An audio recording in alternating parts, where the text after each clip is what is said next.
Assalamualaikum warahmatullahi wabarakatuh. Perkenalkan, nama saya Adua Kaila Safitri, biasa dipanggil Adua, dengan NIM 2312720 dari kelompok 9 Sejarah Peradaban Islam.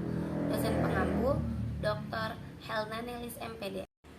Di sini saya akan menjelaskan atau melanjutkan video singkat saya yang kemarin tentang peradaban Islam di Asia Tenggara. Asia Tenggara terlebih dahulu dianut oleh animisme, yang berarti menganut agama Hindu ataupun Buddha. Islam datang pada abad ke-7 Masehi, berawal dari Indonesia, terutama di daerah Aceh dan Perlak. Islam datang didukung oleh para pedagang dan ulama. Pada saat itu pun, para pedagang melakukannya secara damai, tanpa ada intimidasi, kekerasan, ataupun keterpaksaan. Adapun 6 rute perkembangan Islam di Asia Tenggara. Yang pertama, ada rute perdagangan, di mana islamisasi melewati rute perdagangan ini sangat menguntungkan. Yang kedua, ada rute perkawinan, di mana para wanita muslim dinikahkan oleh para raja-raja yang tentunya sudah beragama Islam dan sangat menguntungkan apabila mereka memiliki keturunan. Yang ketiga, ada tasawuf, ajaran yang diajarkan pada pribumi pada saat itu sangat sama dengan ajaran Islam yang dibawa para ulama. Yang keempat, ada sistem pendidikan. Sistem pendidikan ini dibentuk seperti pondok pesantren yang diajarkan oleh para ulama ataupun kiai. Yang kelima, ada seni.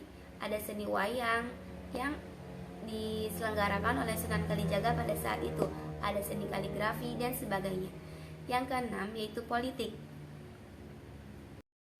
Dan setelah itu ada beberapa teori Islam di Indonesia, seperti teori Gujarat, teori Persia, teori Makkah, teori Cina, teori Bangladesh, dan ada berbagai macam teori lainnya. Saya akan menjelaskan atau menambahkan penjelasan tentang Islam di Brunei Darussalam. Dilihat dari sejarahnya, Brunei adalah salah satu kerajaan tertua di Asia Tenggara.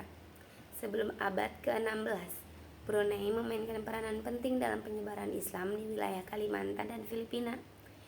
Sesudah merdeka pada tahun 1984, Brunei kembali menunjukkan usaha serius dalam upaya penyebaran syiar Islam, termasuk dalam suasana politik yang masih baru pada saat itu.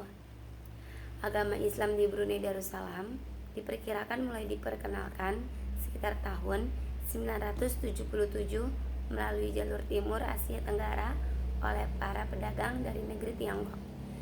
Sekitar 500 tahun kemudian, agama Islam berulah menjadi agama resmi negara di negara Brunei semenjak pemerintahannya dipimpin Raja Awang Alak Betatar.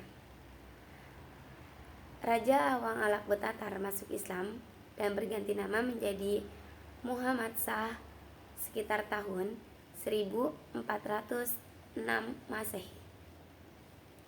Selanjutnya, agama Islam di Brunei Darussalam terus berkembang pesat sejak Malaka yang dikenal sebagai pusat penyebaran dan kebudayaan Islam jatuh tangan kepada Portugis tahun 1511. Banyak ahli agama Islam yang pindah ke Brunei. Masuknya para ahli agama membuat perkembangan Islam semakin cepat menyebar ke masyarakat. Di antara langkah-langkah yang diambil ialah mendirikan lembaga-lembaga modern yang selaras dengan tuntutan Islam. Sebagai negara yang menganut sistem hukum agama, Brunei Darussalam menerapkan syariat Islam dalam perundangan negara untuk mendorong dan menopang kualitas keagamaan masyarakat. Didirikan sejumlah pusat kajian Islam serta lembaga keuangan Islam. Islam di Singapura. Singapura pernah menjadi salah satu pusat penyebaran Islam yang paling penting di Asia Tenggara. Lokasi Singapura sebagai pintu masuk bagi perdagangan internasional antara Eropa, Timur Tengah, Australia, dan Timur Jauh membuat dakwah Islam semakin pesat.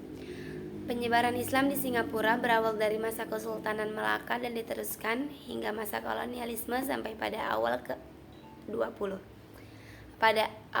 abad ke-20 Masehi. Islam di Singapura mengalami penurunan pengaruh sejak masa kolonial hingga pemisahan Singapura dari Federasi Malaya pada tahun 1965. Umat Islam di Singapura menjadi sebuah kaum minoritas dengan kelompok etnis yang hoas sebagai kaum mayoritas.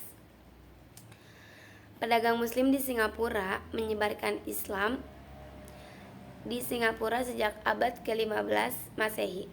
Pedagang Muslim yang tinggal menetap di Singapura mengadakan hubungan perkawinan dengan penduduk setempat sehingga komunitas Muslim terbentuk secara perlahan.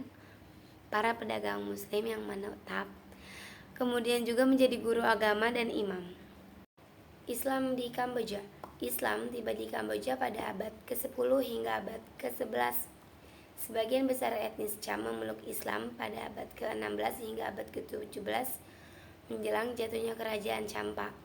Menjelang jatuhnya kerajaan Champa, mereka pergi ke daerah lain, yaitu Malaysia, Indonesia, dan Tiongkok. Namun, terdapat juga etnis Cham di Kamboja dan mereka adalah Muslim. Sebelum terjadinya Khmer Merah, komunitas Muslim Kamboja kebanyakan terdiri dari orang Cham yang berasal dari kerajaan Champa yang berlokasi di Vietnam yang runtuh pada tahun 1740. Kaum Cham merupakan orang asli Asia yang dimualafkan oleh perajin dari Timur Tengah dan India. Mereka bermigrasi dalam jumlah besar ke Kamboja pada abad ke-15.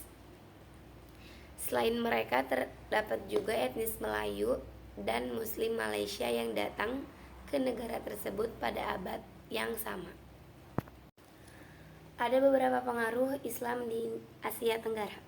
Ada sistem pemerintahan, sistem pendidikan, cara hidup, bahasa dan kesastraan, kesenian, serta ekonomi.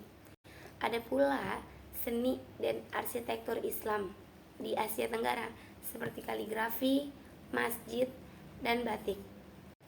Kesimpulan pada presentasi saya hari ini adalah Islam masuk dan berkembang di Asia Tenggara mempunyai proses dan berbagai macam saluran penyebarannya, seperti melalui saluran perdagangan, perkawinan, tasawuf, pendidikan, kesenian, serta politik. Akan tetapi, Islam adalah agama yang diilhami dalam Al-Quran, sehingga mudah dan dapat diterima oleh masyarakat setempat. Mungkin cukup sekian presentasi saya pada hari ini. Kurang lebihnya mohon maaf. Billahi taufiq wal hidayah. Wassalamualaikum warahmatullahi wabarakatuh.